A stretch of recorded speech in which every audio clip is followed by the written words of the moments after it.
let's confirm that we are, in fact, live. I'm trying to confirm now that we are on 104.5. I am not seen anything yet, but all right, there we are on. Oh, we are live. There we are on. Waiting to see us pop up on Facebook. We are on YouTube. Good to go. Confirmed. What is up, everybody? Hey, you don't get the lead. This isn't your show. Well, no, I thought you this shut was the fuck up. You're the new guy, all right? You shut the fuck up while I share this, and I'll introduce everyone. So that's how it's gonna be. That is how it's gonna be. Well, I'll be Punk damned. bitch. Here I am. I thought that we were gonna be all kind and copacetic, and you start this shit right here, like that. I'm not seeing us on Facebook yet. I thought we were just having like a little chill, like pre-party before I'm not the seeing us stream on Facebook. starts. Yo, what's up, y'all? What's going on, everyone? Welcome to the chat. Spread it, spread it. Hit the like button, hit the like button. You already know, help us with the YouTube algorithmic gods. We've obviously got a lot to talk about. That's right, Jamie. Wow, alcoholism sucks. Yeah, we're not live on Facebook.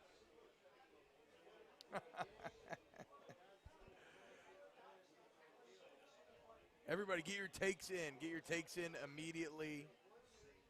No surprise. A lot of it. We're hearing volume is low. Yeah, bump our volume then. Chat. Yep. 1 2 1 2 1 2. Testy, testy. Keiner, Krasapa. Cade York, the most exciting part of that game. Well, yeah, that and the Avery Atkins tackle. So that would speak towards that. How's the volume now? I'm hearing myself much better. Are y'all hearing me better? All right, y'all. Live from Don Juan's. We got our guy Cliff Nelson here and in the chat. We are at Don Juan's beautiful cigar bar, about to light up some stogies. Matt, you want me to welcome in everyone to the show? No, I'll do it. All right, okay. so while we get rolling here, and our guy Jake is going to work on getting us live on Facebook. What's up, everybody? Thank you for being. We'll go ahead and get rolling here on YouTube, and hopefully Facebook will jump aboard with us at some point. Watching on YouTube, do us a solid, smash that like button. It is a gigantic help to There's 286 watching already. That's going to keep growing. I'm pumped about it. Share this out there. We do appreciate that greatly. All right, so let's start this off like we always do. T is new. Of course, this was a me and Jordy creation for a lot of years. That's no more. Roe was going to be here, and he texted me this morning and said he was out. And so our bosses were like, well, somebody's got to do it with you. I was like, no, I'll just do it alone. They're like, what about T-Bob? I said, fuck no, not T-Bob. And they're like, no, you're going to do it with T-Bob. I'm like, why do you hate me? They all hate me. They make me continue doing stuff with you more and more and more, and I'm so annoyed by it. You're doing stuff with me, but I'm going to do things to you. And look, I'm comforted. I'm comfortable with myself. I'm confident. I've never been a man who's afraid of any sloppy seconds. And so I'm about to eat these sloppies up all night long, all season long, for that matter. Very excited to be here, Don Juan. Thank you, Matt, for bringing me on. Yeah, man, for sure. Love Jordy, absolutely to death, and going to, see where this thing goes. All right, so here's how we're going to start this thing. We always start it with a toast, so grab what you got, T. Okay. So everybody who's watching, you know the drill. Raise your glass. Take a photo of your glass raised with us as we do this toast, celebrating a Tiger win. We need to change the crawl, by the way, too, Jake. The crawl doesn't have the score on it. So we toast to LSU's 34-7 win over McNeese. The Tigers finally get a win in 2021. So to everybody, cheers. Cheers. Cheers. Cheers. Here we go. Tigers win. What are you drinking, Matt? I got a little Sazerac Rye, the one and only New Orleans original, the official whiskey of AFR. Drinking a little. It's phenomenal as always. Can I have the lighter, please? I don't have the lighter. Got it You right have the here. lighter. Got the torch. I'm drinking a little U-Ball Mezcal. So we're calling it. So it's going to be whiskey and mezcal now. It doesn't really pop phonetically, but if you're into that, that's fine. All right. So while he gets the crawl corrected and I continue sharing this out, why don't you go ahead and just start with some opening thoughts?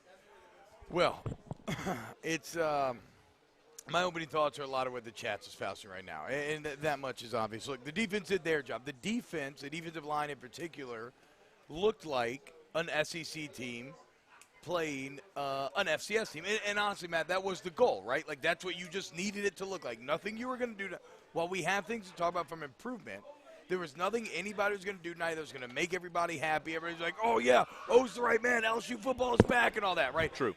Okay, the defense still passed their test. Yeah. They looked like the SEC against the FCS. The alarm bells may have deepened for the LSU offense. The offensive line was horrible. And it kind of makes sense, right? Because let's think about this. What was the largest concern with the O-line coming into the year? Like, besides just how the starters would be themselves, it was that there was no depth. Why was there no depth?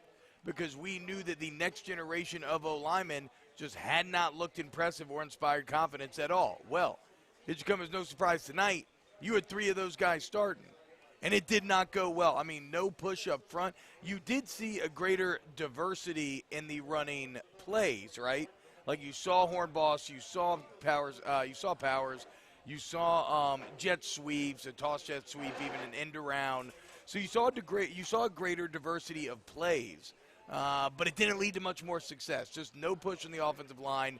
Max looks completely uncomfortable behind that offensive line. There's no trust there. How surprised are you by that, bro? I did not see Max Johnson looking like he lacked poise and confidence. I mean, yeah, but you saw it last week even. I know, but I'm just saying even in both games. Like, the thing that I liked about Max was that he played like a much older player. Yeah.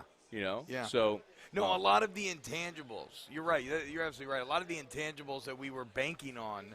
I know I'm right. Coming into the season. Fucking shocker. I'm right. Oh my God, dude. This fucking it's like I can't say nice things if this is how you react to the nice things.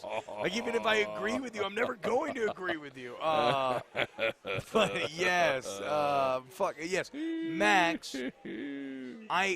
You know what I can't help but wonder, and this is not my original thought. I've heard people kind of whispering about this among the journalists in the press boxes and talking to coaches and whatnot. I can't help but wonder, Matt, if during camp his trust just dissolved behind this offensive line. Maybe so. Because the camps that I went to, I mean, it was constant pressure. And you're seeing it now where even like the first sack tonight, if you think back to the first sack, he had a clean pocket. But the alarm bell started going off in his head because his clock is sped up, and he started to get a little antsy, started to step up, got uncomfortable, got happy feet when he didn't have to. So, yeah, it's the offensive line is kind of terrifying, especially on a day where pretty much, Matt, your entire rest of your schedule looked really good today. Where's that torch at? Real quick. All right, you go ahead and hit your cigar there. A couple things real quick. We are live on Facebook, so if you're live on Facebook with us, do us a solid, like the page, share the post, like the page. Don't be a square. Hit the like and share. Grab the sign up there. A woodworking guy in Georgia made that for us. Jay, can you hand me that sign up there? I forgot the guy's name. Shout out to him. He did it a year ago. And this is literally, we forgot it here at Don Juan after the last game last year. Is literally sat on that ledge for a year. Nobody touched it. So don't be a square. Hit the like and share.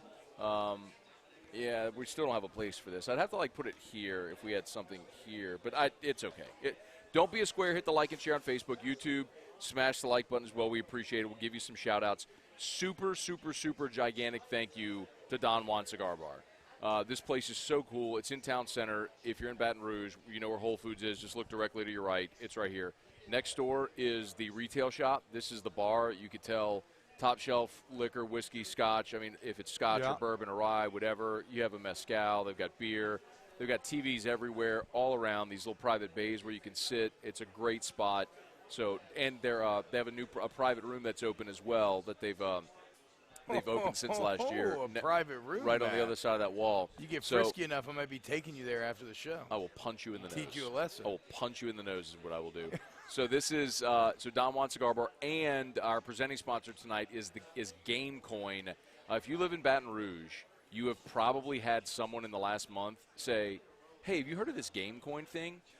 If you don't know, I am massively into cryptocurrency. I went deep down the rabbit hole almost a year ago, and GameCoin is so exciting.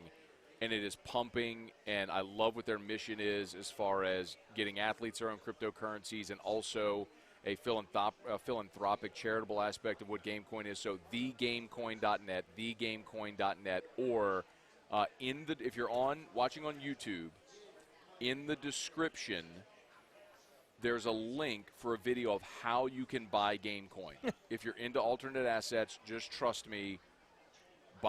You'll buy GameCoin, and then you'll come back and you go, "Oh, Matt, thank you for telling me about GameCoin." What happened? We're not seeing where to change the crawl to make it 34-7. That's okay. Yeah. It's not LSU defeats McNeese. That's fine. If we don't have the score, no worries. Do you not remember how to do it, or? Huh? It's okay. Don't worry about it. We're going to roll. Okay, let's give some shout-outs. I have my notes we'll get to. Will Cuppett said, "What's up, T-Bob?" Jeff McKithen, Brandon DeVille, hell yeah, Blaine. Daniel Unda, Charles Pierce, Kirk Taylor, Emil Ray, Todd Marr, Bo Brown. What's up, y'all? Chris Borg, what's up, man? What's up? What's up? Lance Richard, what's up? Appreciate everybody for watching. Kevin Bowen, what's up? Who's over there on YouTube? I mean, we got a lot up in here, man. We got your boy, Andrew Brister. We got Spencer Beckley, Happy Gilmore, Connor Sapp, Drew Boogie, BS, Trey Beatty, Jordan Frizzell, Nicholas Cantrell, Chet Buxton, Jeremiah Hardell, Blaine Richaud, Joe Paul Pollard, Big Chris Dome 24. He says, "Looks like T-Bob out there blocking again." Hell yeah, dude.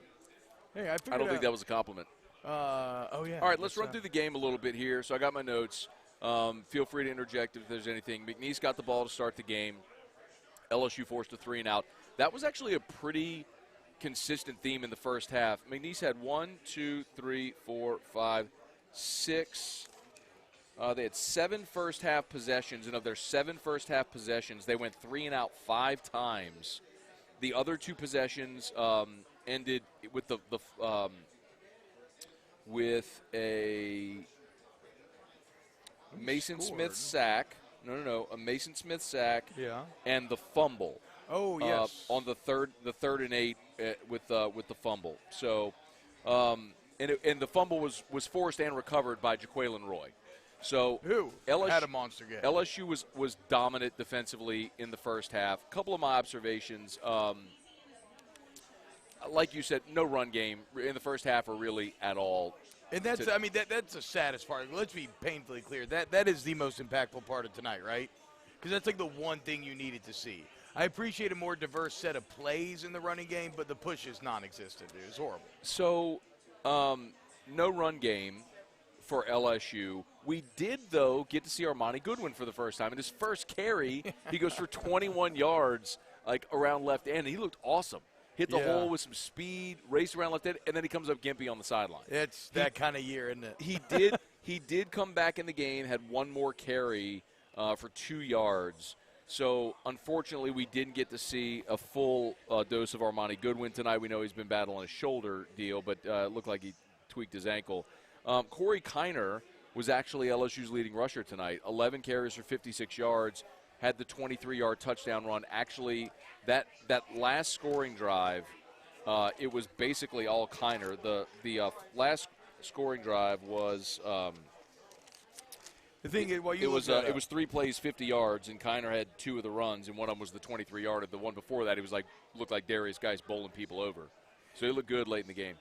Yeah, I mean, look, obviously LSU came out here. They wanted to run the ball more.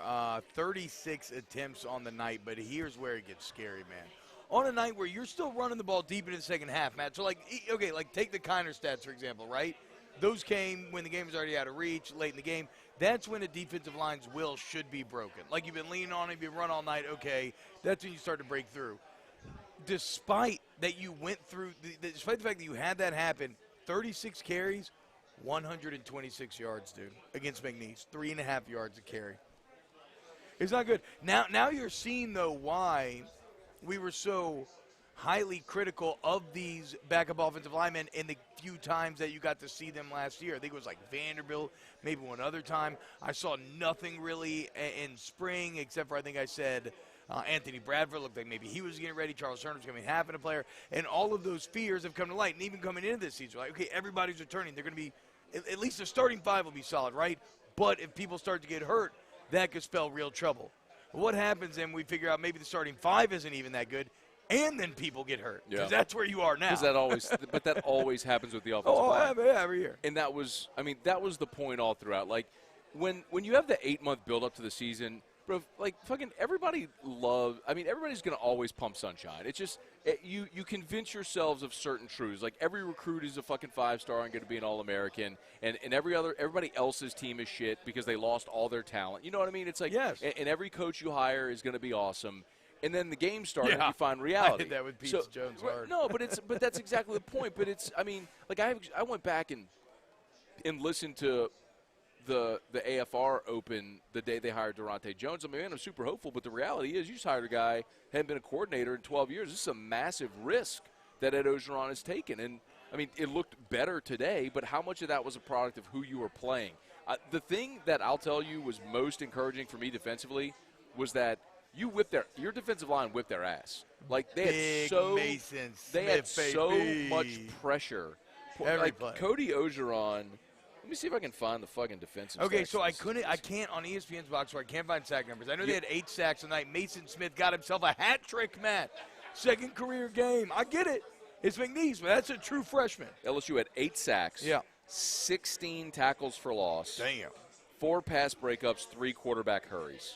I mean, it was just relentless all night. I mean, on Cody Orgeron. And that's without Ollie Gay.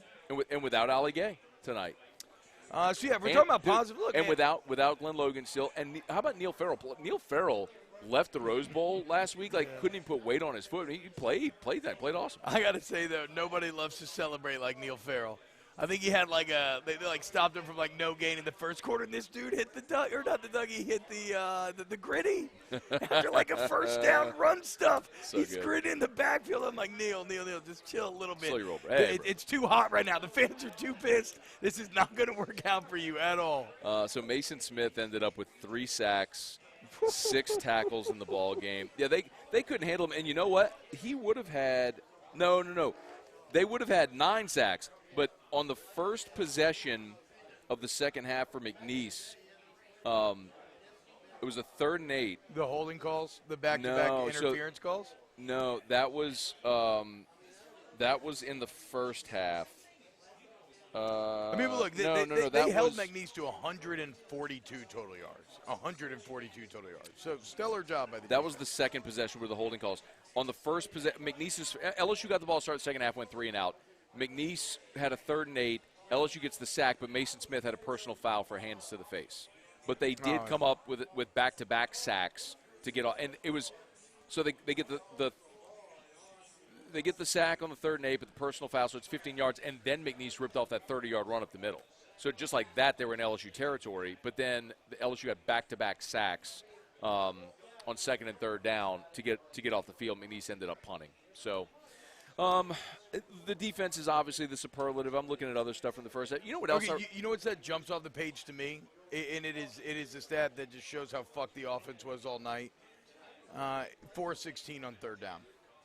4 of 16 on 3rd down is how you lose football games. Like, the only way that you win a football game 34-7, where you go 4 of 16 on 3rd down, is because you are just vastly more talented than the other team. That's what you saw tonight. It also because 3rd down conversion rate, well, this is not always the case. A lot of times it can be used as a measuring stick for your overall offensive efficiency, right? Are you having success on 1st down? Are you having success on 2nd down? Are you setting up 3rd and manageable, putting yourself in favorable situations? LSU was 2 of 10 in the first half, 4 of 16 for the game, and you felt that, and you all know why, because you couldn't run the ball. And so you were constantly in 3rd and 7, 3rd and 8, and obviously, Matt, this is an offensive line that is not going to do well in obvious passing downs when the defense can be like, okay, we're going to tee up. We got these blitzes ready, whatever. Like they had the one where they bring 6, and for some reason, instead of working inside out, I can't remember who was at tackle at the time, he kicks out, and a free rusher comes up the middle and just kills Max Johnson. It was Xavier Hill at left tackle. Okay, so Xavier Hill left tackle, and he should have I don't know the exact pass protection rules, but it's, normally he should have pinned down, and then that guy been free off the edge, and Max has to beat that guy with his arm, but if he comes to the middle, you can't. So it doubles down on what LSU's bad at when you can't run the ball, because then you put yourself in obvious passing downs, and you can't pass block that well either. So we'll look ahead a little bit, but I do wonder if you were whole tonight, if you had Chasen Hines and Austin Deculus and Cam Wire, the line – It's better for sure. You're better for sure. But it also does underscore the concern, which is that you're not deep there. And when you're like really struggling because you lost those guys, I mean, it's a problem. Well, and I think also at a time when, so many people are focused on even the more long-term health of LSU, right? It becomes a bit worrisome that this is the future of the offensive line, right? I mean, we'll see where this season goes. I'm right? hopeful for next year that Garrett Dellinger comes along and he's your starting right tackle. It looks like that's and you get Will Campbell. I still think Anthony Bradford's knocking on the door being good. I think Bradford could be an interior player next year, and Charles Turner kicks in and plays center. Turner played both left tackle and center tonight. Like he was the center at the end of the game. I would say, like, the really concerning thing is that your backup center is fucking playing left tackle. No, exactly, like, that's 100%. like, in what fucking reality does that happen? I mean, I guess we saw Ethan Posick do it, but he was a total fucking unicorn. Well, that's why I get into the kind of future talk, Matt, because when this is all said and done, if regime change does take place, the root of all evil for them will be completely bungling O-line recruitment and development. Because I don't know how you're putting together consistent top 5 classes in the nation and you don't have more options ready to go on the offensive line. And maybe it's because, you had highly recruited guys like a Cardell Thomas who ends up just not panning out at all, and that's fair. But for every miss, you should have a couple hits. So there was a play. It feels bad today. When do you want to get into – or go on? I'm just kind of going chronologically through the game. And we're going to get to a lot of your comments. Chewy Gutierrez, Billy Brown, Joshua Touche, Lenny Moss, Edward Cooper, Brady Beacon. What's up, y'all? Charles Waltman. Appreciate everybody watching. So – some other options. Two other things I liked offensively.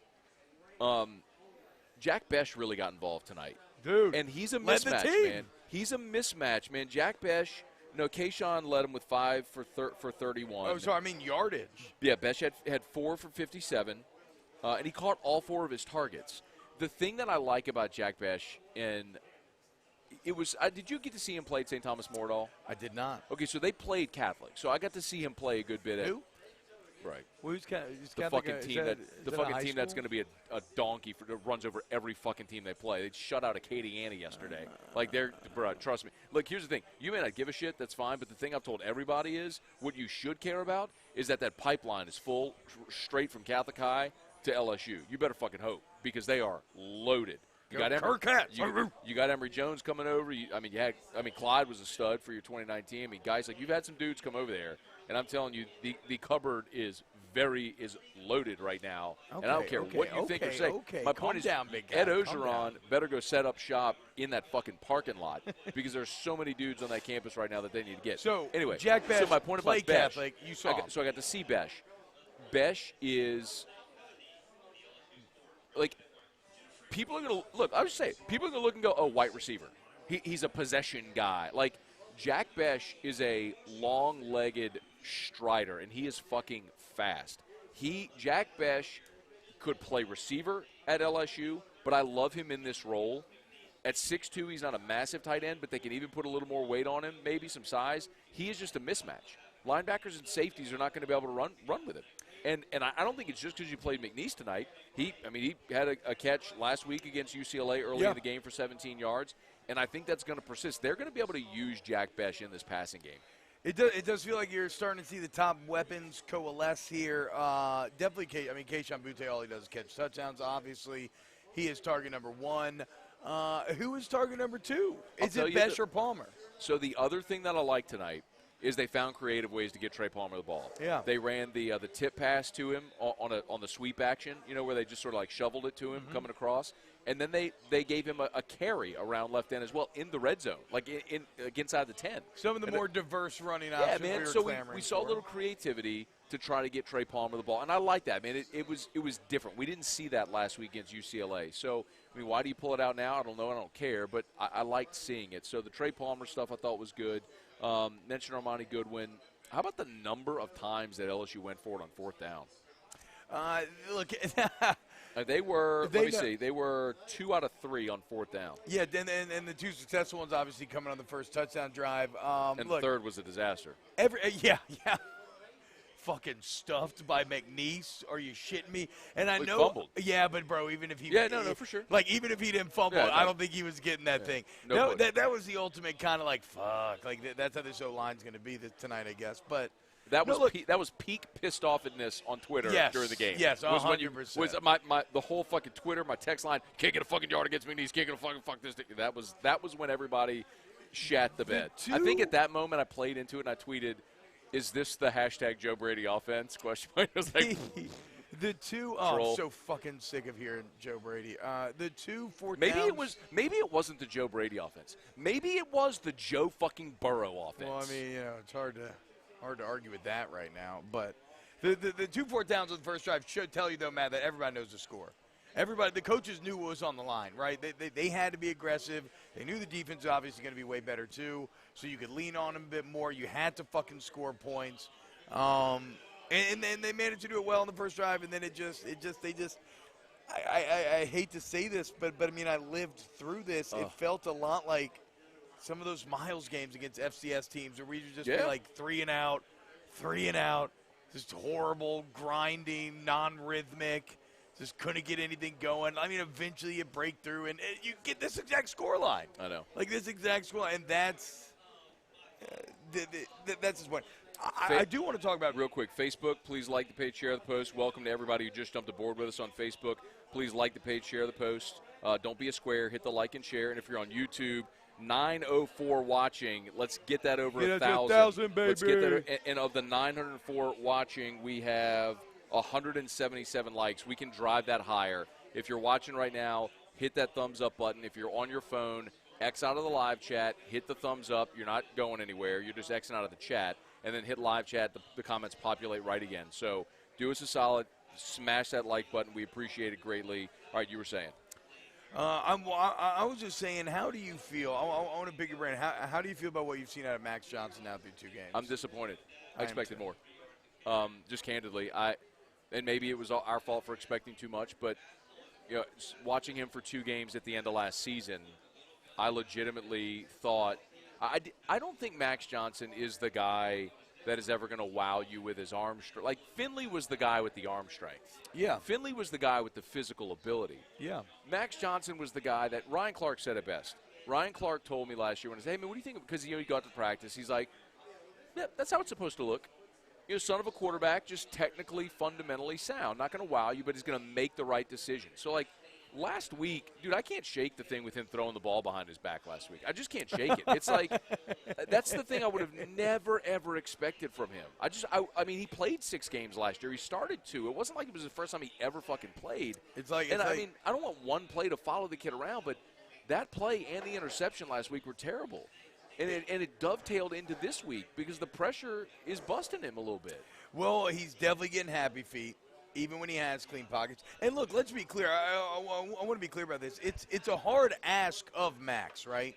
Because we're basically asking him to be secure in an O-line that is fundamentally insecure. It's like, that's fucked. But if you're going to be a great quarterback, if you're going to be a near to the top of the SEC quarterback, that is the sort of skill set that you have to have. Anybody can do it when it's easy. This is what I was talking about last year. T.J. Finley fucking balled when he had no pressure on him. Like Max balled when he had no pressure. When Finley struggles is when people got in his face. And now you're seeing that same humanity out of Max. Here's, do you want to dive into a hypothetical with me here? Yeah. What, do you think this would be any different if Miles Brennan had started these first 2 games? And that's especially hypothetical because we don't even, his sample size is so small that we don't know. The only reason why maybe I think it would is because, Matt, my biggest problem with Max so far, beyond kind of the feeling a little uncomfortable, he's inaccurate. He's inaccurate right now. And I know for a fact that Miles was more accurate. Let's see, a couple more things. The bad from the first half. The 4th down fumble that we talked about. We already talked about that. How about the timeout? They had to take a timeout to avoid a delay of game.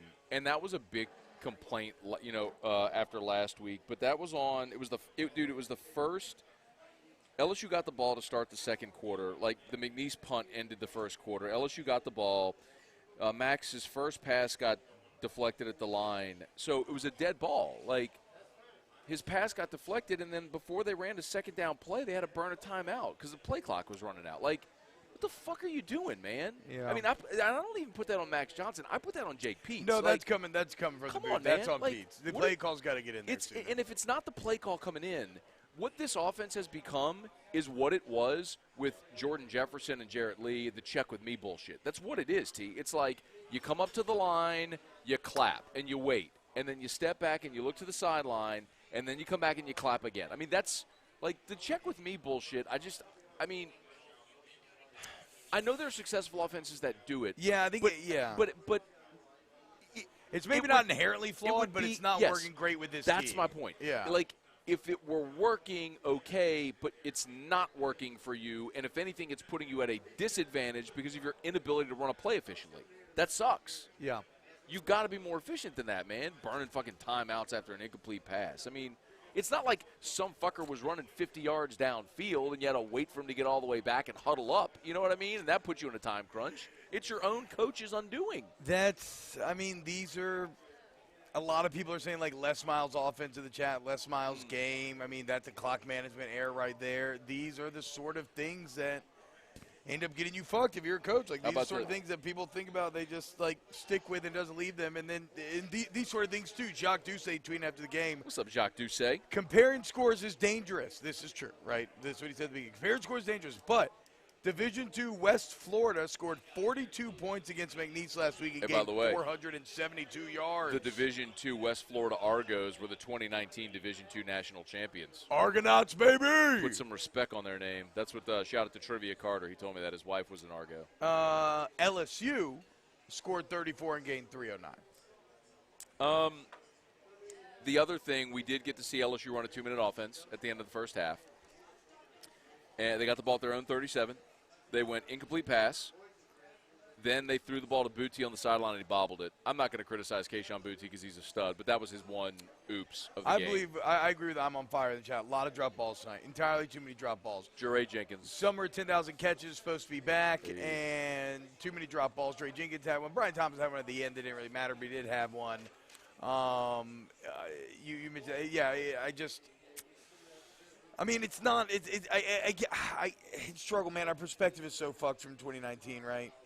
Like, I forget how drop balls are supposed to be. What is the acceptable rate of drop passes? Just because you almost had you think I ever played receiver? Shit. You almost had 0 in 2019, but it just, especially when your offense is already feeling halting and non-rhythmic and struggling. Look at Jamar Chase in the NFL right now. Yeah, well, I mean, dude, there's no white stripes in the ball, dude. There's no white stripes. What are we talking about? I get what you're saying.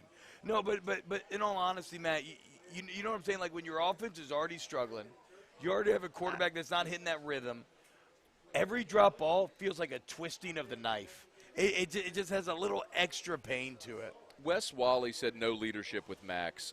I don't think I agree with that. No. I think that he is fiery. He is vocal. I think that he commands the huddle. I just think he is being pressured, which he wasn't in his 2 starts against Florida and Ole Miss, which were 2 of the worst defenses in the SEC last year. Yep. And he just stood back there and ripped it. You know, and I think if he could do that, he'd have success. But he's having to deal with pressure for the first time. And I was driving over here to Ogeron's halftime interview with Gordy on the LSU Sports Radio Network, and he said, "Look, McNeese saw it on film." And they're doing the same damn thing. They saw the pressure, and they're running the same stunts and blitzes that UCLA did. We can't pick it up. I mean, and it's true. And until you figure that out, everybody's going to do it. Central Michigan's going to do it next week. When you go to Mississippi State in 2 weeks, Zach Arnett's defense is going to do that. Like, you're just get ready to see it until you figure out a way to stop it. Yeah, and I guess the other problem there is you got sacked 3 times tonight.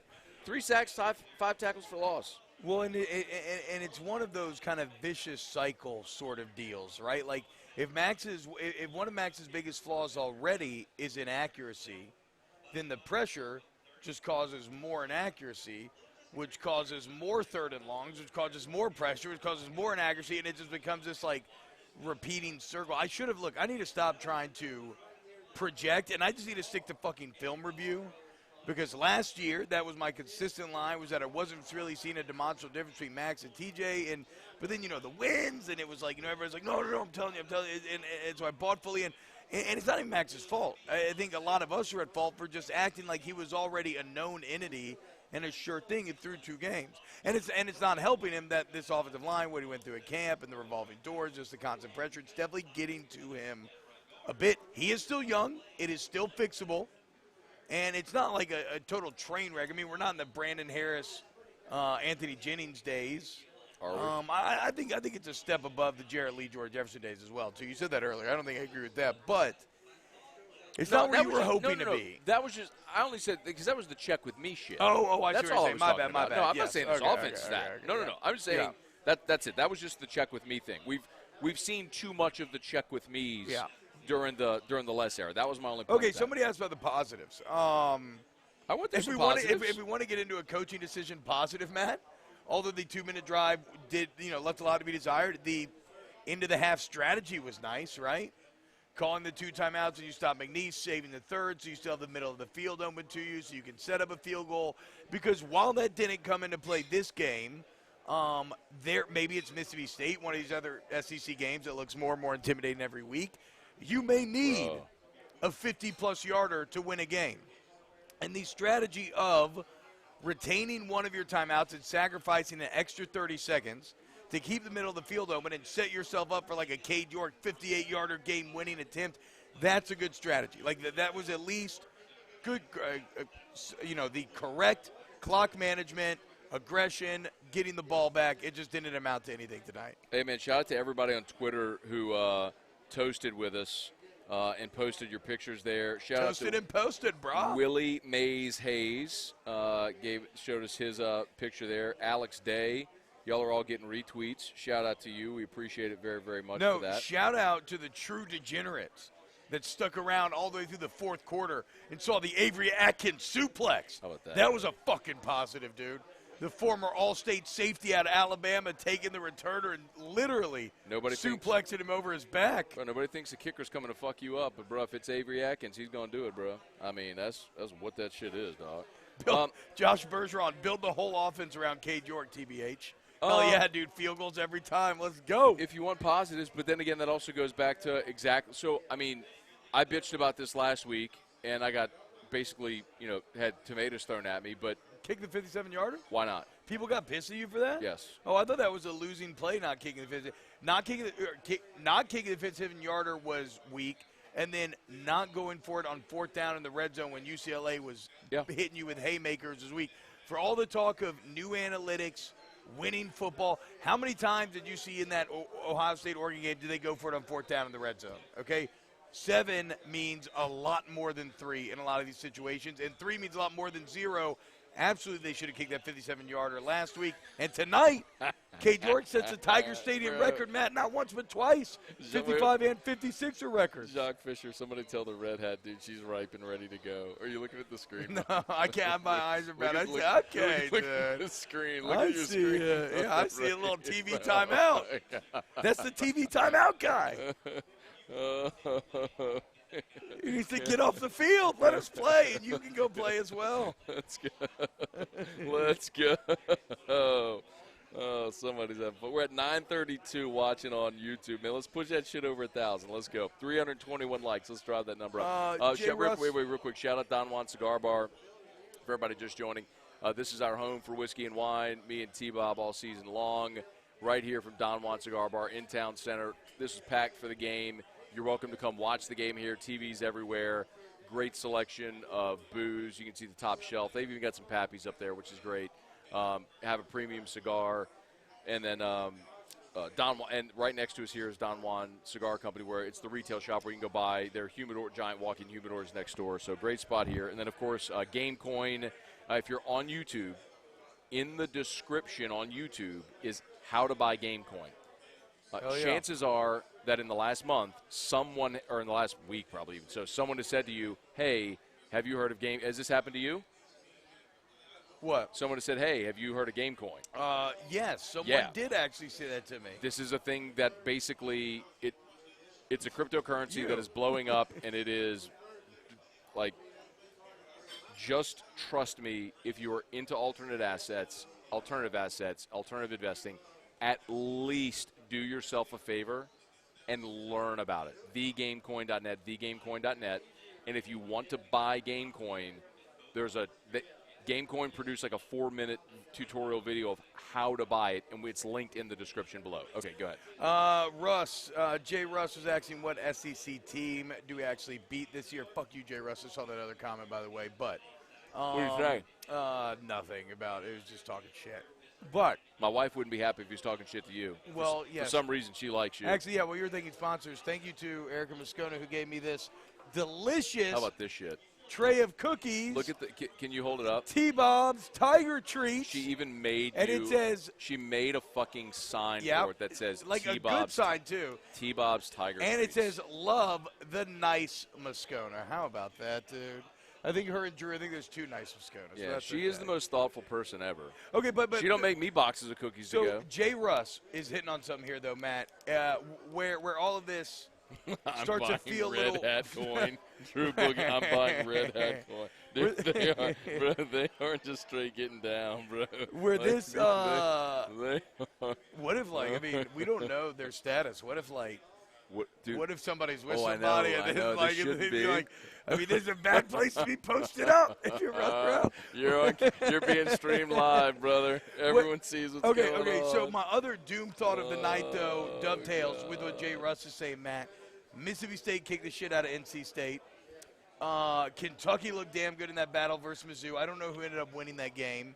Help me out here. Who else looked really good today? A&M looked awesome. No, A&M looked terrible. That was fun. Dude, Mississippi- Arkansas beat the fuck out of Texas, Texas, yeah, they dude. did.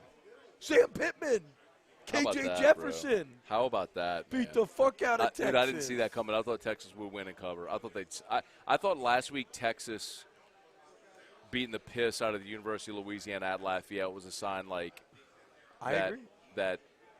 that I Sark ended up taking Arkansas with the points, but only we talked about it on the pod the other day. Moscona and T podcast, check it out. But only because I was fading Texas. Like if they won this game, I would have been all in on them. I was going to fade him one more time and fuck him. They're still just Texas. But and by the way, and Auburn won 62-0. yeah, they didn't play shit. I get it. I get it. But they won 62-0.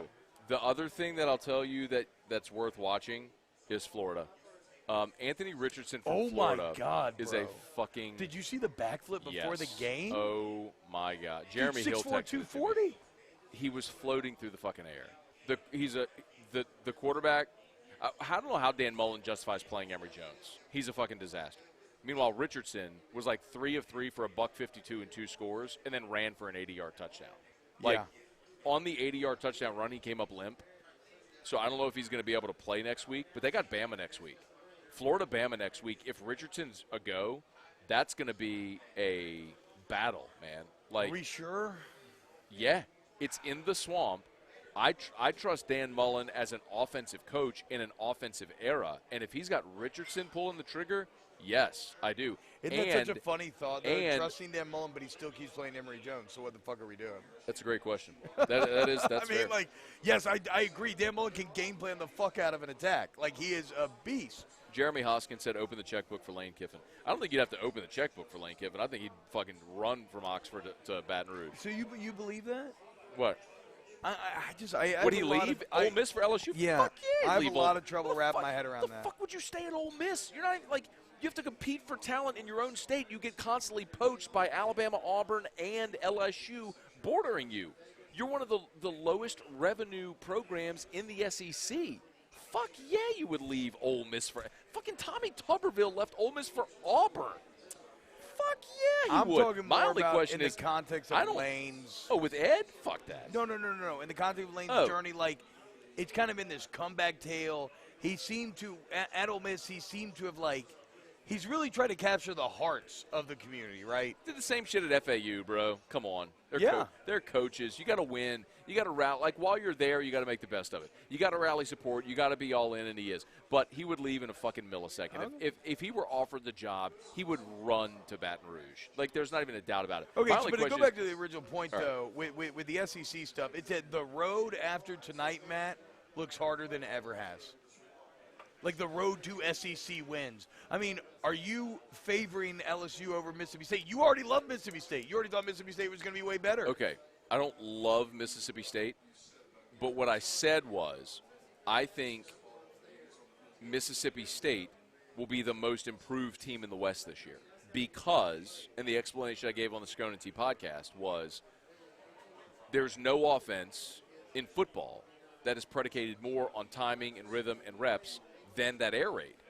And they didn't have a spring or a fall camp last year. So I'm not surprised they struggled offensively. You give Mike Leach a regular spring and all time, like they're going to be better. Like the whole game 1 to game 2, Mike Leach this year, you will see a dramatic improvement. I like Zach Arnett as a defensive coordinator. Like, you shut down NC State today, huh? Dude, I picked them to beat NC State. I'm not surprised they whipped the shit out of NC State. It was 24-10. By the way, Stanford 21-10 over USC at halftime. How about Let's that? fucking go, dude. We're looking at an 8-2 day for your boy. They'll blow it. Fuck you. That's Yeah. so mean. No, I didn't bet on anything today. Which, are you okay? I'm all in on GameCoin. Oh, wow. I'm so focused on GameCoin right now. That you didn't even gamble today. I did not bet on a single Not college. even like $10 bets? I Or did that not, just doesn't I even did get your not blood bet going? on a single college football game today because I am so obsessed right now with what GameCoin is doing. That's how all in I am. I'm telling you, y'all. I bet you Red Hat has GameCoin. Over here. Oh, Absolutely. Red Hat. Red Hat Oh. has GameCoin, 100%. That's what. Look how tight his game is. Oh, that's why she's into it. Yeah, exactly. sure. Yes, For his money. that's what he's talking about. That's how he's a. Hey, what's up? Hey, have you ever heard of alternative assets, baby? What does that do? This for guy's ya? name is Adam Dick. Pink shirt handling business. We're calling him Red Hat, not Pink shirt. Yeah. All It's right, also funny because the Red Hat guy is the TV timeout guy. I know. when you All right, watch let's look football. at the second half of tonight's ball game, sort of out of obligation. I was about to say, why? If you're watching on YouTube, smash the like button. If you're watching on Facebook, don't be a square. Hit the like and share. We appreciate that. Great. By the way, Kentucky won 35-28. Hell yeah, That's- bro. What a win for Kentucky. Fucking Levis looking pretty strong. You know what's funny, Matt? If y'all see a girl with low morals, help your boy out. We almost You had fucking idiots. a true Pac-12 revenge day. I mean, right, so not only does UCLA kick the shit out of LSU, but Oregon kicked the shit out of Ohio State. They did. Make no mistake. Yep. Like, they pushed them around, out-coached them. Joe Moorhead out-schemed Ohio State in the same way that Chip Kelly felt like he out-schemed LSU Yeah, last week. For sure. And then No doubt. Colorado had fucking A&M on the ropes all day long. Now, that was one of my two misses today. The A&M defense did exactly what I thought they would do.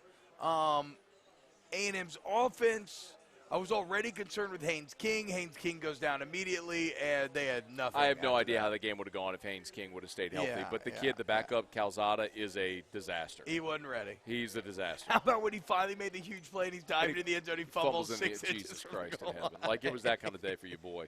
All right, let's look at the second half for LSU. You mentioned York. You know what we haven't talked about yet, and shame on us, we're like an hour into the show. Or how long we've been? Well, let me see. I don't know. We haven't talked about Nussmeier yet. So, Yeah. Nussmeier played the entire fourth quarter. He went in at the end of the third quarter. The first play of the fourth quarter was the 56-yard field goal to make it 27-0. That was Nussmeier's first drive. So, started off with an incomplete pass intended for Smith. He went to Smith back-to-back plays. Incomplete, then completed one for 9 yards. At 3rd and 1, they gave it to Josh Williams. He converted. On first down, that's when Jure Jenkins had the drop on the big play over the middle. I mean, it was open. It was a dart right to him over the middle. He just flat dropped it. Was that 2 drops for Jenkins tonight? Yeah. 'Cause I think he had one bad one He in the did. first half as well. And again, that's like twisting the knife when you have quarterbacks already struggling. Here's the deal about Nuss, Matt.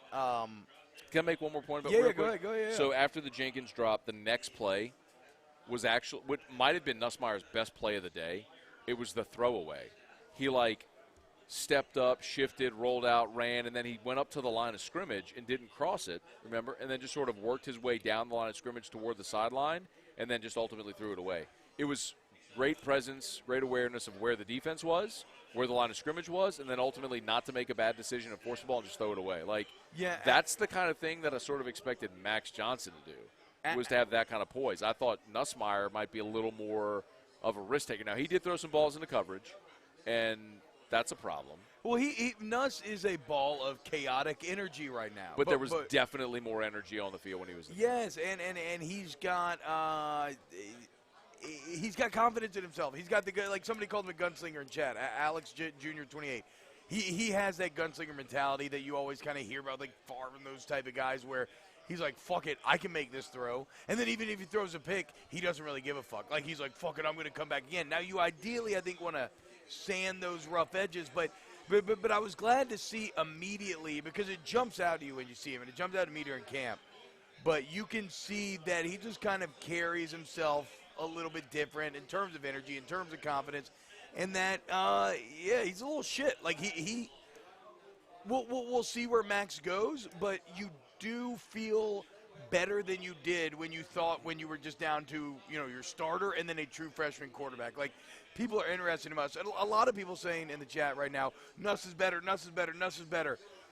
I don't know if I'm there yet, right? I mean, he threw a lot of picks during practice, but I do think there's a world where if this season starts to go badly enough, or the offense just continues to kind of stall or stay so just kind of meh, that maybe you just kind of throw your hands up and it's like, what do they say, risky business? Sometimes you just got to say fuck it.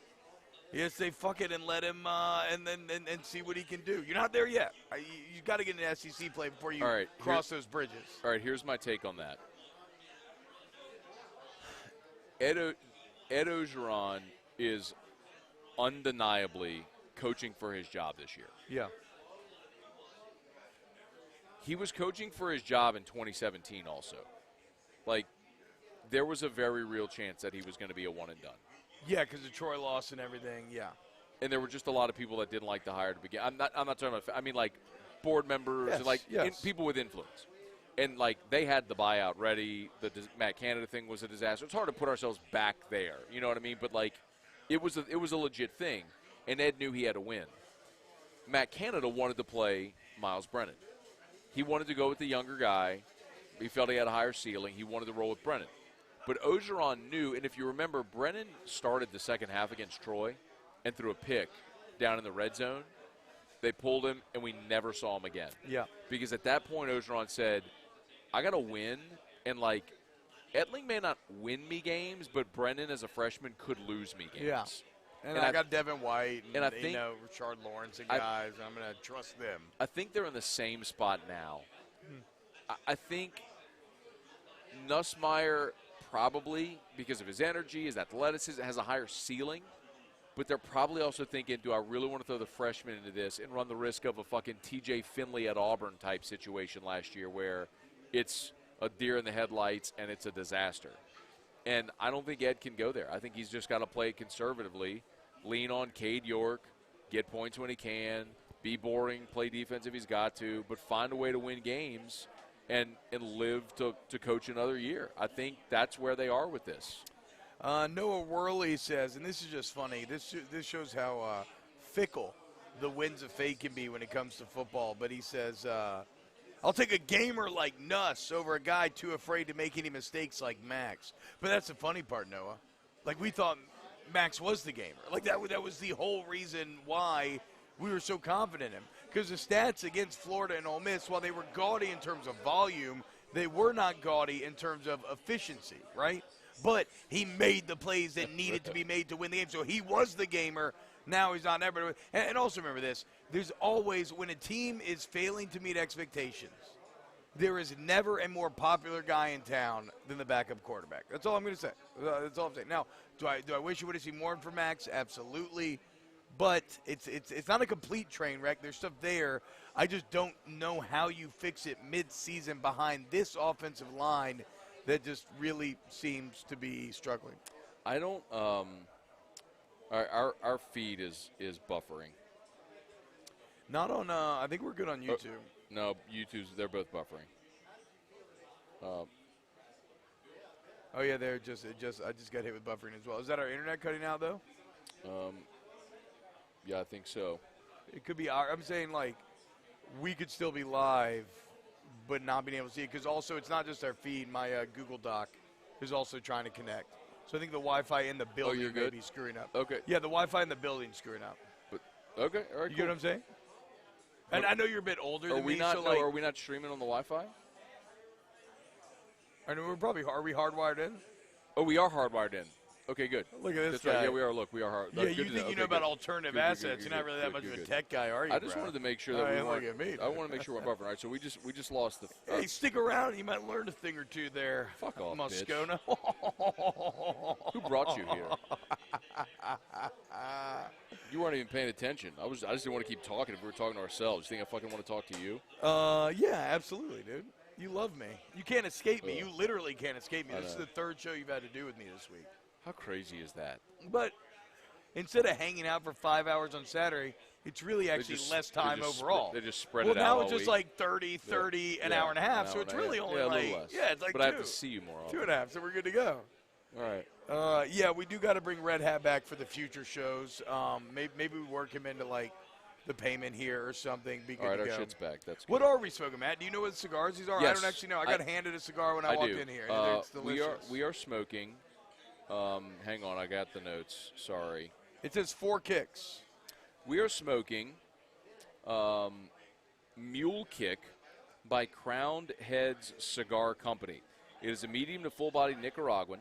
It's got spicy notes of cedar and citrus nuts. It's the 2020 limited edition that we're smoking about right now. And remember, here at Don Juan Cigar Bar, they do have a new private room, which is great for meetings and sort of intimate gatherings. Champagne room? Not a champagne room, but a private room. They may have some champagne back here, but I don't think it's a champagne room. We all know it's not allowed back there. Was that Chris Rock? That was Chris Rock, yeah. Okay, there we There's go. no sex in the champagne room. Joshua Hargrove. I remember Leach changed the line splits because they sucked when he was at Texas Tech. Is that something that could be addressed with our offensive line? Unfortunately, Josh, maybe in like a Mike Leach attack that could work because it literally is just all pass blocking and predicated on getting the ball out very quickly. LSU, to fix this offense, needs to run the ball better.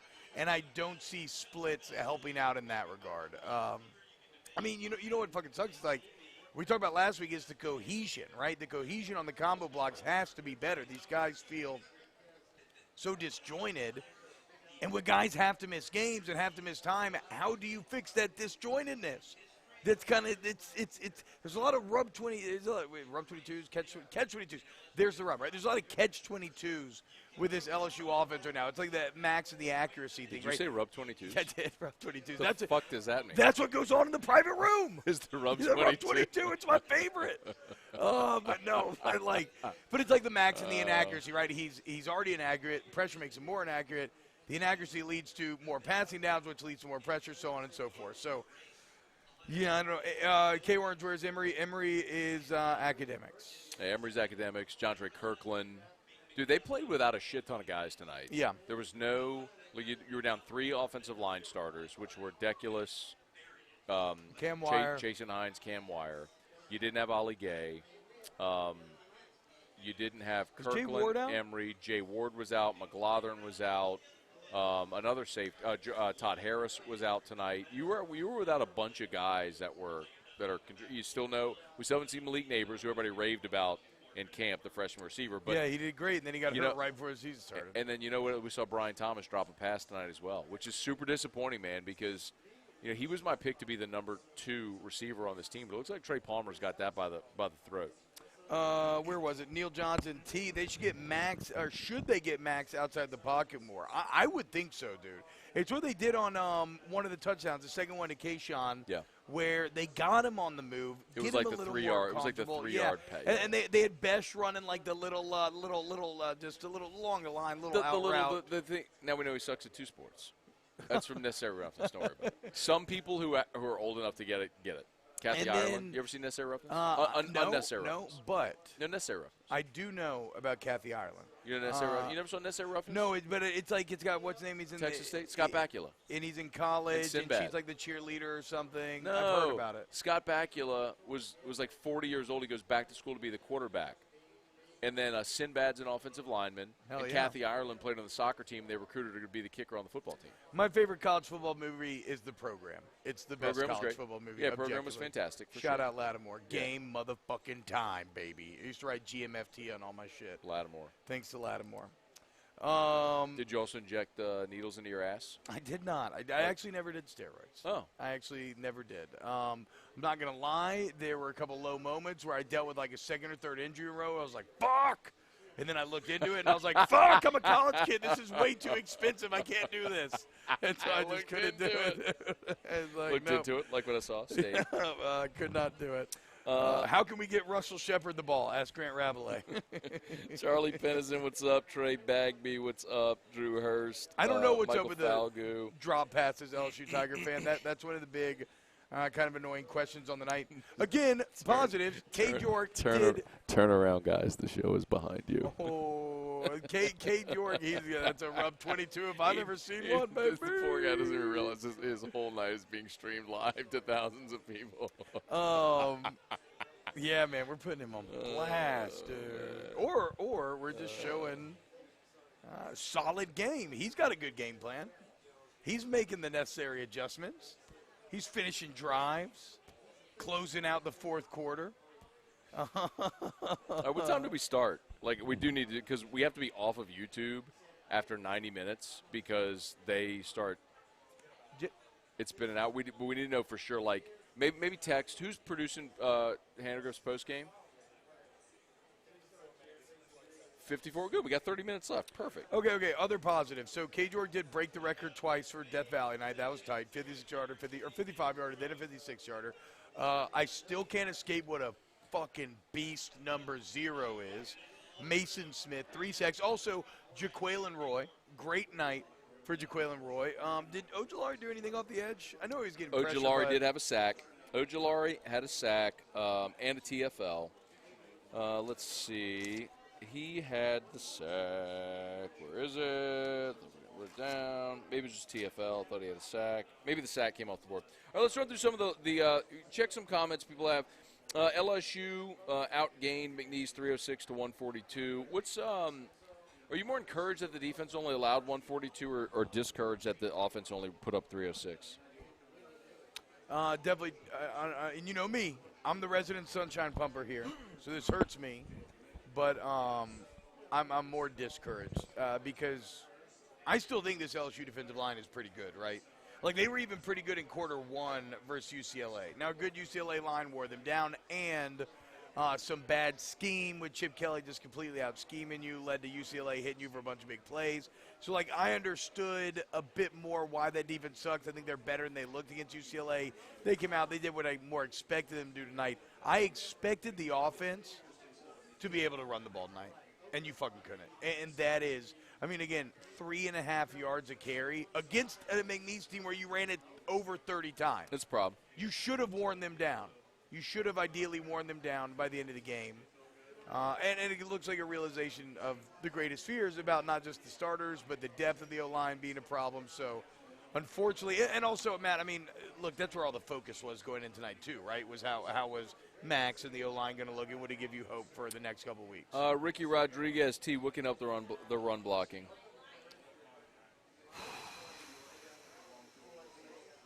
Well, okay, so coming into Red Hat is holding a fought. I can tell by his posture. Whoa, dude, have you seen the hand sneak in the khakis? No. I think your head is blocking it. If you just lean over a little bit, I mean, maybe that we might get taken out. Don't lean your head over. We'll get taken down off of YouTube. No, it's out now. It's out the pants. But okay, to fix the blocking. Matt laid down $10 for Red Hat to cover.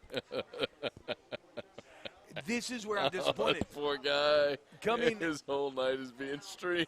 I can't stop at this fucking shit. I'm not even listening to you. I'm just watching that now. Like this, I just feel so bad for this guy. He just came to a bar, and his whole night is just being streamed on the internet. K. Oren says Red Hat talks more than Mike D.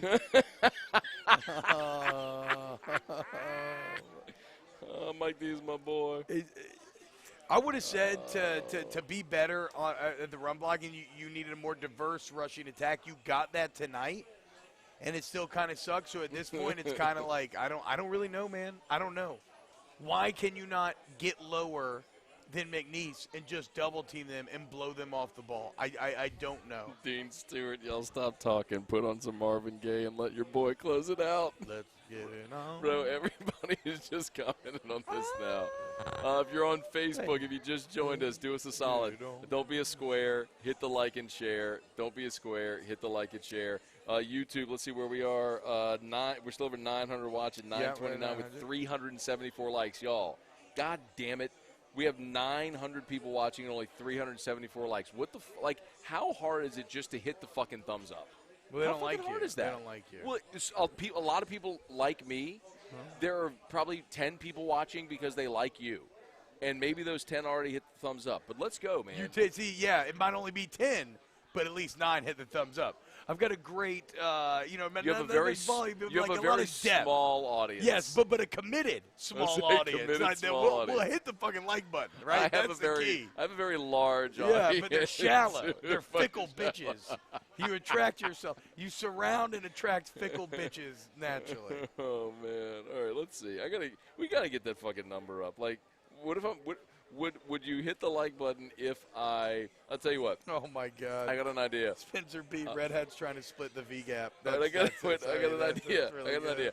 I will move my head if we get over 500 likes. How about that? We're at 426. I will move my head so you can see what's going on in the rest of that shot.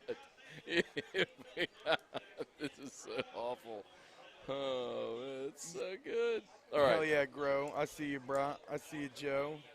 Yeah. Chaz Nichols, T-Bob has my sword. That's right. Wait. That's at least 10. That's my 10 right there. They're in the chat right now. Literally every comment. Kevin Fontenette, Ryan Bigham, Craig Duga, Clifford Moore. Like, literally, no one is even commenting about the game anymore. No. Everyone is commenting about this. Well, I mean, can you blame anybody? I think it's objectively more entertaining than what you watched tonight. But let's also be clear, Matt. This was a game where, like, we all knew the score coming in. There was going to be nothing that they could do that would make you happy. They were only going to disappoint. Unfortunately, even for those like me who are always willing to engage in more optimism and positivity, they failed a lot of the tests that I was looking for, which is – well, it is what it is, man. It is what it is. I talked about this the other day. I'm trying this football season. I'm trying to live in the present, right? I'm going to take this thing week to week, enjoy it because it is football. Like, it's a beautiful fucking weekend. Yeah. The September 11th tributes today were incredibly touching and poignant. All of the armed forces teams rolling out with everybody carrying flags was incredible.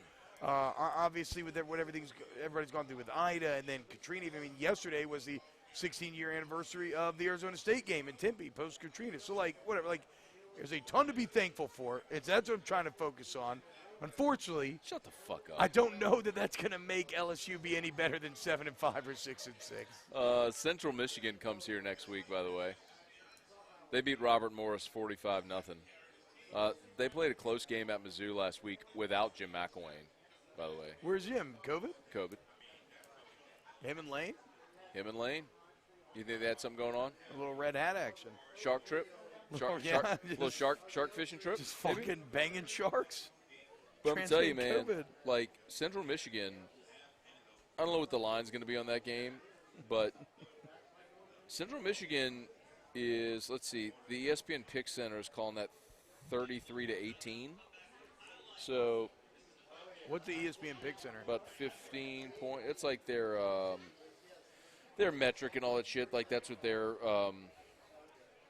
Tony Vassar says Cam Lewis played very well tonight. I'll be on the lookout for that in my film rewatch tomorrow. We'll see. Cam Lewis did get on the field. Cam Lewis had a big play early in the game. He had here it was. McNeese's first drive, let's see, their first play, they had a 12-yard run. They converted a 3rd and 7. And then on their first drive, they had 3 first downs. And then on first down, Cam Lewis came from the edge and a tackle for loss. And Cordell Flott came up with a tackle for loss. And on 3rd and 14, Mason Smith got a sack. So, Cam Lewis had a TFL. Let me see defensively what else he did tonight. I guess if the good thing about this game is that the issue was never going to be in doubt no matter how poorly you might have played. But Cam Lewis only had 2 tackles, by the way. No matter how – Hell yeah, Tiffany. Tiffany Manette says, win or lose, love coming to Whiskey and Wine after the game. #classic. Love it, Tiffany. We'll roll with you. Okay, but let's talk about if you were to rank – since we can get into hypotheticals, right? I don't know. Do you have any other great takeaways from the game that you want to get into now? I feel like I've kind of said my piece until we get into a film review. I can engage. Any questions you want to ask us, though, ask them in the chat, and we can absolutely address them. Yeah, people are tweeting screen grabs of this. Yes, Oh, dude, my yes, God. dude. This is the worst. This guy, how's nobody texted him yet? How does nobody text Maybe he this has. guy? Maybe he has his phone on. Man. Maybe he has his phone on the silence. Hey, that's focus, my friends. Right? You ain't taking his eyes off the prize. He ain't about to reach in that phone. His phone could be blowing up right now, and he ain't ready? reaching in. All right, 500 likes. There you go. I'm going to give you a sneak peek. All right, 500 likes we got there. Hey, Here it Jake, is. could you put not safe for work on the There's screen, all of it. please, so we There's don't all get of it. so we don't There's all of get it. tagged. Okay, if you were to rank the SEC West today, where does LSU fall in that? Obviously, Alabama won. Ole Miss 2. Feels like Ole Miss 2 after A&M's shit in the bed today. I still think A&M 3. I still think A&M's defense is that's A&M's probably 2 if that's Hedge King plays. that's what's lost in this is A&M's defense was still fantastic incredible. today because their defense is fantastic. But I'll go Ole Miss. I mean, it's just a flip, right? Ole Miss's offense is fantastic, and their defense was good again today, but we'll see when they're tested. But A&M, Ole Miss A&M, however you want to go after Bama.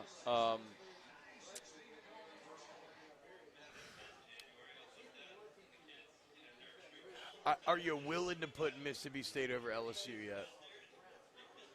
Or Arkansas, Yeah. for that matter? They Yeah. both have a more impressive win than LSU, Fair. right? I mean, because And LSU had their opportunity for one. I mean, they played UCLA, so it's not like you can be like, oh, well, LSU hasn't played anybody, so they haven't gotten a chance yet. No, like they played and you UCLA and failed. And what do you do with Auburn, who's gone and scored 60 in back-to-back games and pitched shutouts? They won 60-0 and it's like, 62-0.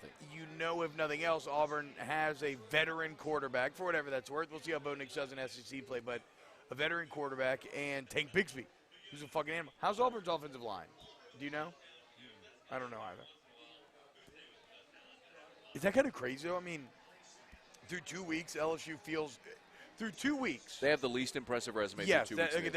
yes. Objectively speaking, If you're just they going have on the least going impressive on resume, Yeah. if you want to talk star ranking and potential and all that shit, it probably shuffles a bit.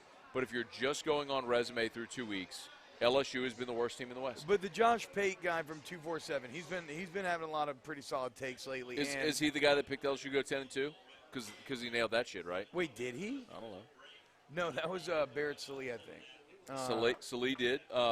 Phil Steele picked LSU to win 10 games. Yeah, I mean, I had LSU. I said, how funny. I was like, I'm 10-2 in my head, but I'm dinging myself for natural bias, so I'm going 9-3. Should have dinged my natural bias a little harder. I should have dinged it should have dinged it at a red hat level. Then I would have been good to go. I went 9-3 and should have dinged myself to 8-4. Yeah. And I'd have been closer.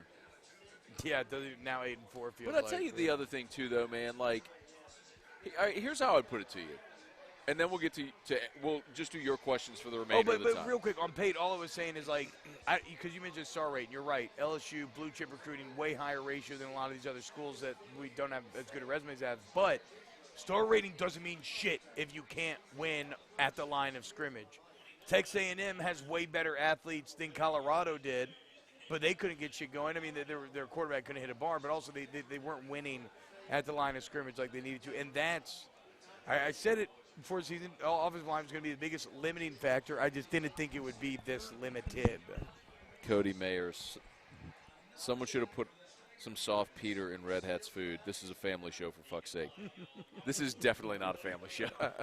Like, one of the first times we ever did this, and, we're cursing and everything, there were a lot of people who, like, emailed the bosses because we were cursing. And, like, what's the internet? We can say whatever we want. And basically the compromise was we had to put, like, a disclaimer that there was language. Yeah. So if you go look at the post on Facebook, I have, like, 8 of the cursing face emojis in, like, all caps NSFW language. Like, no one can be confused what you're getting into when you click this button. Like, you know what you're coming into when you watch Whiskey and Yeah, Wine. they knew language, but they didn't know sexually explicit material. Nah, that's not explicit. It's actually quite beautiful. Give it time. That's right, Steven. Damn right there. 2 young people showing their. Murder Giraffe asks, I wonder if T-Bob will make out with him too. Look, man, you're only on this earth once. I'm not afraid to experiment, Giraffe, okay? Nobody should be. Paul Pollard, does O make it to the end of the year? Preston I would Clark. think so. Does he make it to the end of the year? Someone asked me that today. It would have to go, well, I mean, it could go horribly wrong. I don't know. I would think so. But then again, like, if you drop the first 2 SEC games out the gate, then kind of all bets are off because it only gets fucking harder from then on out. It would have to look really bad. Yeah. I mean, it wouldn't just be the record. It would be like, it would have to look really bad. Like, you know, I mean, I made the comparison to 2016 when they came back from Wisconsin. But you already had an AD that tried to fire less the year before, and he was just looking for the open door. And I think Woodward's actually in a similar spot. But the tricky part is, man, I feel for all these new coaches, dude, though. Coaching is a brutal fucking business. yeah, man, but you know when you get in it. You know when you get in, you're highly compensated, so it is what it is. But, like, man, like, what about fucking Brad Davis? You think he's like, fuck, what did I do? I mean, whatever. No, Sorry. I'm not saying, but I mean, but you get. I mean, I think as human beings, we can all like. I'm not saying that it's like, oh, we have to keep everybody on the job, but like, fuck, you can empathize with that. That sucks. Yeah, I can, but the other part of it too is like, you know that when it's it does. You're right, it 100% does. But you know it when you jump in this profession, that's part of the deal. Yeah. And it's a transient, you know, nature of the job. Sometimes coaches just leave on their own volition after 1 year. I mean, like, I remember having this conversation with Aranda. And he told me the story, like, they had a TV when they moved here, and they didn't hang the TV on the wall because they had gone from, like, Utah State to Hawaii to Wisconsin to LSU. They moved, like, 4 times in 5 years. And his wife was like, we're not fucking hanging the TV on the wall. Like, what an annoying argument to have to. Like, we're going to leave, you know. And so, but that was kind of the point, though, you know. But, you know, like, they leave on their own volition sometimes, so it sucks when you don't want to go, but it's also the life and the profession you choose. And you're right, you're highly compensated. Is Ryan Day Speaking at of OSU highly on the hot compensated, seat? if you buy the GameCoin, you will probably be highly compensated. Hot new cryptocurrency, GameCoin, check it out. I first became aware, and shout out, so we're here at Don Juan Cigar Bar presented by GameCoin.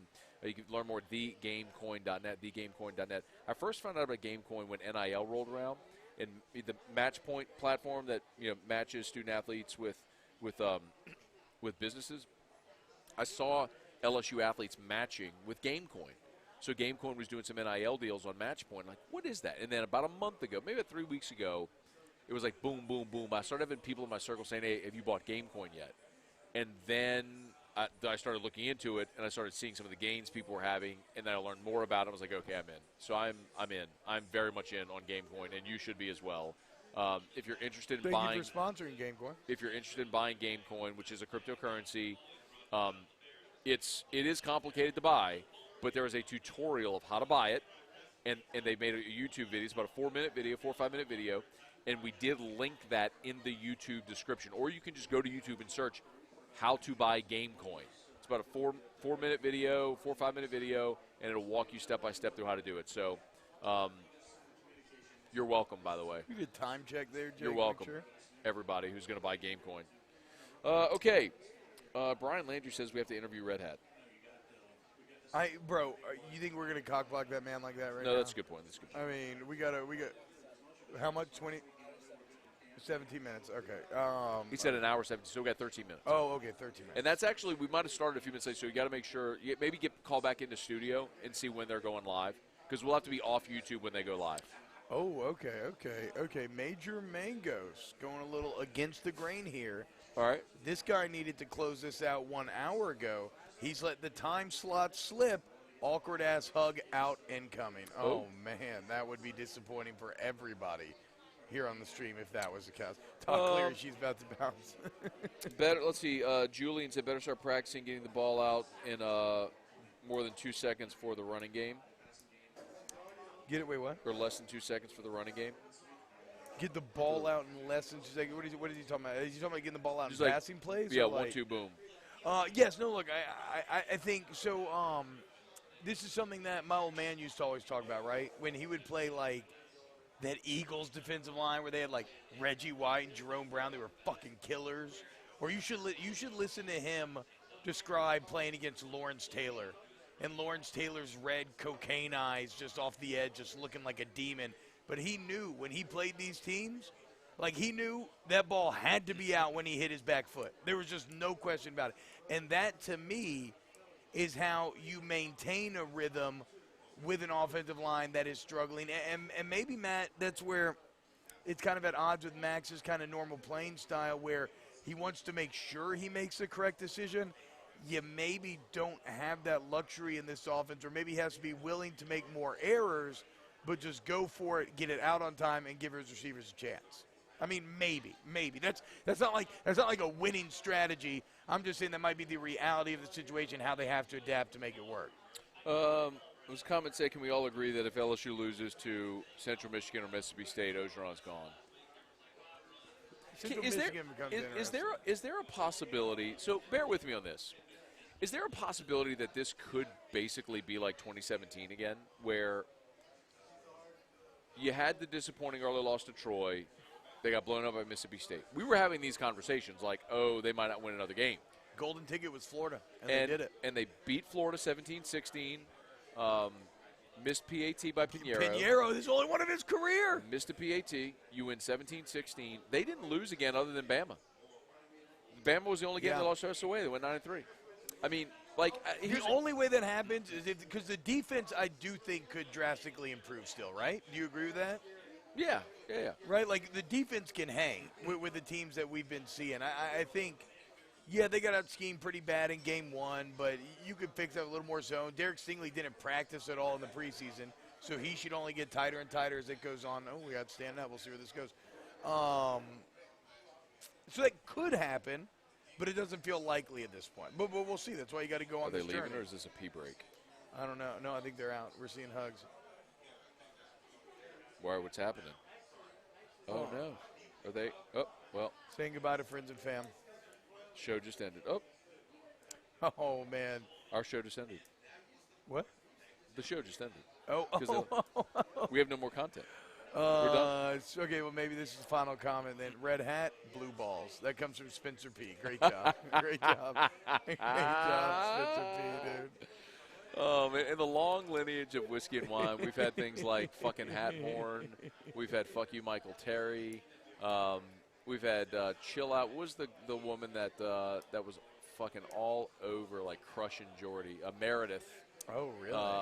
But it was apparently, like, her fiance on her account. And she just fucking hammering Jordy the whole fucking time. Meredith. Meredith? I think it was Meredith. Anyway, I think Red Hat's going into the Hall of Fame tonight. He's got an epic fucking beard, too. I mean, that thing is hanging 8 inches at least. Philip Broussard said it should be tea and scone. Yes, I do agree the tea should come first. That actually sounds stupid. And by the way, if we're actually going alphabetically, it would be scone and tea. We're going talentedly, not alphabetically, though. Would you say talentedly? Talentedly. Oh, really? Yeah. Because you can't fucking speak. What do you mean? What do I mean? Yeah. What do you mean? If anybody's at the Gridiron Club, I fucking killed that room on Friday. It was unbelievable. They've never seen anybody so loquacious as me up there. It's crazy. What? It would be the meanest thing I've ever said to you if I say what's in my brain right now, but I'm not going to. Then say it. No, I'm not saying it. Wow. Not saying that's it. even more of a dick move. It's like, bro, I really want to tell you something, but I can't tell you. I really want to tell you something, but I can't tell you. Yeah, like, what the fuck is that about? I really want to tell you something, but I can't. I have this really funny story, but I can't tell it to you. Y'all should listen to the Scone and Tea podcast, though. Top 10 That's right. podcasts in the country. The Scone and Tea podcast. Sconanity. All right. What else we got? A shout out Don Juan Cigar Bar. Where are we on smashing the like button? Where's Red Hat smashing? We're up there. Well, I'm only seeing 300 likes, but I know you got to refresh. 543. 543. Okay, still 781 watching on YouTube, 216 watching on Facebook. We're still about 1,000 people hanging on with us. That's awesome, man. Yeah, thank you all for hanging out with us, for real. Because also I know these kind of shows, like, it's not exact. I mean, the game content isn't the most fun to break down here. So thank you for. Oh man, a game like we did our part trying to break down this game. I mean, yeah. I don't know. Like, I don't know what else you could do. I mean, there was the Jake said it's been an hour and 25 since we started. He couldn't get a hold of the studio. So they're 5 gonna, minutes, 4 minutes, 3 minutes, something like that. they're going to run us when they start this. So one more shout-out. Thank you so much to Don Juan Cigar Bar here in Town Center. They're a home for whiskey and wine. If you want to come hang out on your football Saturdays, good spot to do it. They've got 1, 2, 3, 4. So we'll be here 5, every game, right? 6, yeah. They had so they had 6 different TVs in here. If I'm not mistaken, there might be more actually. If I'm missing any, maybe 7. So you had TVs. They've obviously got beer, whiskey, wine, mezcal, which T-Bob's drinking over there. Bro, did Jacksonville State beat Florida State? They do have food as well here. I don't know. I didn't check it. I just saw a video of Jacksonville State planting the flag post-game in the Seminole in Tallahassee. So you combine that with Notre Dame struggling, and instead of Florida State Holy being good, shit, maybe Notre Dame just sucks. Jacksonville State beat Florida State 20-17. Oh, you want to talk about? You want to talk about? A miracle touchdown on the final play. No, dude, they planted the flag on the Seminole. Yeah, they did. Oh, no. The Fighting Ryan Paraloos. Damn, dude, a crazy day of college football, kind of though, right? I mean. What's at BYU? I think I actually had a good gambling day, dude, for like the first time in my fucking life. Let's go. I finally put effort in and it worked out. Yeah, blind score finds enough. Let's see. Did they throw a fucking Hail Mary? This is about a 60-yard. Oh, my God. Oh, my God. And they had, we got to wear 3 people. Oh, wow. I haven't seen it yet, but by the way, BYU up 23-7 on Utah the third. That's that shit we like. I'm guessing Michigan ended up winning that game by at least 7. You'll lose Love it all. that. What's Stanford at? Where's Stanford at? Give me Stanford, and your boy has a good day. This is so crazy, bro. All right. I think we're just about ready to wrap. All right. Oh, yeah, Pitt ended up beating Tennessee. I forgot about that. I didn't really watch that one. Dude, Tennessee, with about 5 minutes to go, had a 4th and 1 at, like, the 5-yard line. And they got stuffed. Tennessee's quarterback has a cannon. Did you see that 160-yard pass? So Joe Milton got hurt. Joe Milton has a fucking cannon before he got hurt. Well, Joe Milton is the guy who transferred from Michigan. He also can do a backflip, a standing backflip. Like 6'5", 240 can do a standing backflip. Did you see the Stetson Bennett stat line at one time? I saw the first half of the Stetson Bennett stat line. 5 of 5, 250, 250, and 4 touchdowns. He had a 777 quarterback rating, 777. That was absolutely bonkers. Like, good for him. Okay, wait, before we go. Horns down, fuck Texas, calling the Hogs. Good job, Arkansas, beating the shit out of Texas. First time Arkansas sold out since 2017. Fuck Arkansas. I hope we beat him, but I did like seeing that. Michigan won 31-10. Oh, that's a bummer. I picked Washington to win that game. I picked them to win outright.